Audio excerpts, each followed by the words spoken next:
Hi, Pac Northwest. Nailed it. Got it. Got All it. right, that's it. That was great. Thanks, Jill. Good time.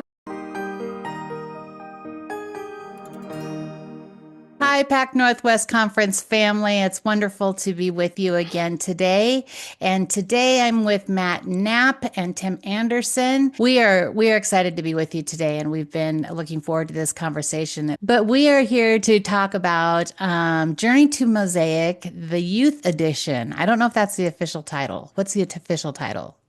Youth Journey to Mosaic. So this year, the Youth Journey to Mosaic took a tour, and I'm going to let one of you jump in and just tell me a little bit about where you went and about how many students went with you. We took 70 people total, so we had 50 students and 20 leaders.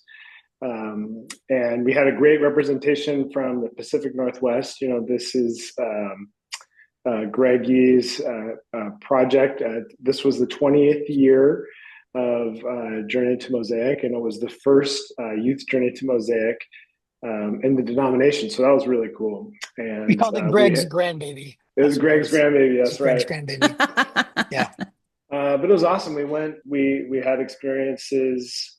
We started out at Praise Covenant in Tacoma, and they were gracious hosts to us. And then World Relief, the nonprofit, introduced our students to the refugee and asylee experience on Saturday morning, and they kind of just immersed us in what it's like to go to a completely new country, a completely new place, language, culture, food, all those things, and just kind of like grounded us in the experience. And then we spent some time at Tacoma Trinity Covenant Church, which is a Korean church. They hosted us for lunch, and we had some of the best possible food you could It was imagine. really It good. was so Really good. good. It was so good. We also spent time hearing from Pastor Kwan and some of his story, and learning a little bit about various immigration experiences. I should say we went to the Chinese Reconciliation Park Yeah. in the morning, and we learned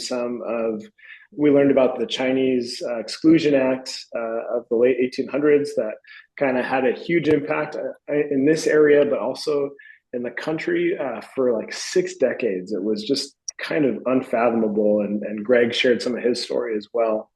We went to the Northwest Detention Center and got an introduction to what the experience of someone who's awaiting status, what their experience is like when they get here to the U.S.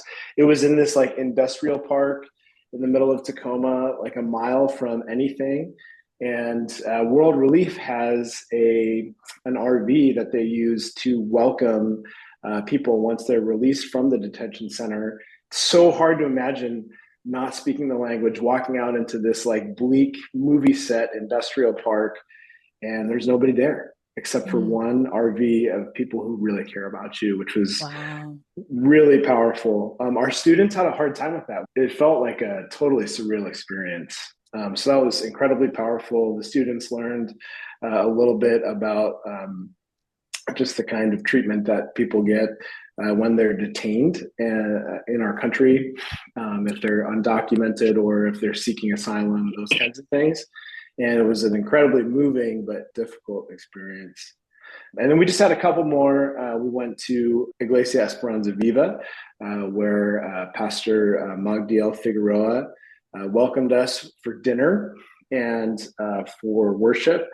And then we also heard a story of an immigrant from Mexico who had escaped violence and gang activity there with his family. The food, again, was delicious. They made homemade, handmade tortillas that were just fantastic and just incredibly hospitable. And then finally, on Sunday morning, we wrapped up with worship and communion. And Dominique Gilliard, the executive minister or the director of racial righteousness and reconciliation. Yeah. And he just knocked it out of the park. Like one of the best sermons I think I've ever heard, really connecting with our students, sharing about the importance of loving our neighbors, not just the ones that we pick and choose, but the ones that are all around us. God's call for us to just be hospitable and generous. So, Matt, tell me why is it important for our students to get away and do this kind of an event? Yeah, I mean, ultimately, like, what is the image of God? What does that mean? Like theologically, you have that conversation, but also too, who's my neighbor? How do I love Mhm. someone that's different than me? How do I set aside time and space? The ability to just kind of engage in some really basic experiential theology, even too. Like Mhm. we talk about what does it mean to be made in the image of God and what that means, and now we're going to go meet people that are different from you that are also made in the image of God, and it just kind of all changes when you look into the eyes of someone else and you hear their story and you're like, oh, this is different. Yeah, This is so much more than policy or so much more than fear mongering. This is a family, this is an individual. It's fantastic event. We stayed local in Tacoma, and so I think our longest bus ride was 25 minutes. And so it was good to hear students talk to students, leaders talk to leaders. It was good for groups to do things together. I think yeah, for a youth group to do that together and then go back and to have that shared experience is gonna set them up for good conversations and good, I don't know, ministry and good posture towards other people. Well, so but we did try to build in those, hey, talk about this stuff right now right, moments. right. Tim, do you feel like by taking this tour that the students came into it understanding kind of the political climate and understanding the cultural things that are happening right now? Are our students aware of that, or are they maybe sheltered from that? I think there's probably a spectrum of kids' awareness. But what I would say is that I think what YJ2M did so well was just really immerse students in the real life stories and in the real like lived experience and culture of the people around them.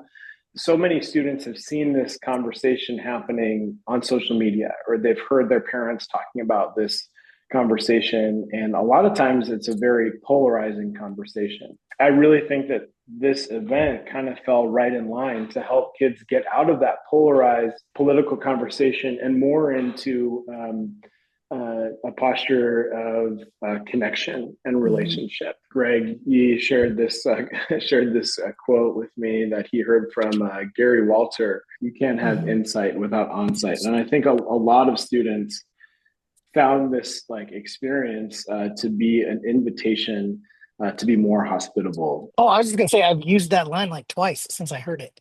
The you have to be on site to have insight. Matt, what was one moment, if you can pick out one moment that you went, this is worth everything that we're trying to do? Man, I think it was the moments where we were at Trinity Covenant and when we were hanging out with Esperanza Viva and I mean this sounds, I don't know, it sounds simple, but the meals. I think eating a meal with someone and sharing time and space and culture and favorites of things that you love, I think they're just disarming. We shared a lot of Mhm. big stuff. Just being with other people, it expands our capacity for compassion. It really came down to the simple question of how does Jesus call us to love our neighbor? We asked our videographer how he felt about the experience, and he said he was greatly encouraged. Like that was Hopeful for just the next generation, right? Yeah. yeah, Yeah. he was hopeful Yeah. for exactly for the church, for the next generation, for how these conversations go.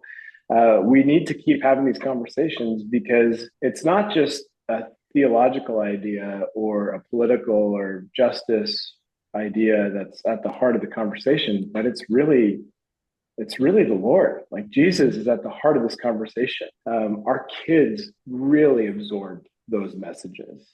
Well, guys, thanks so much for sharing and just being the influence that you are, and also for your leadership in the conference. We're really grateful for the both of you, and I thank you for your time. Thanks, Jill. Yeah, thank you, Jill.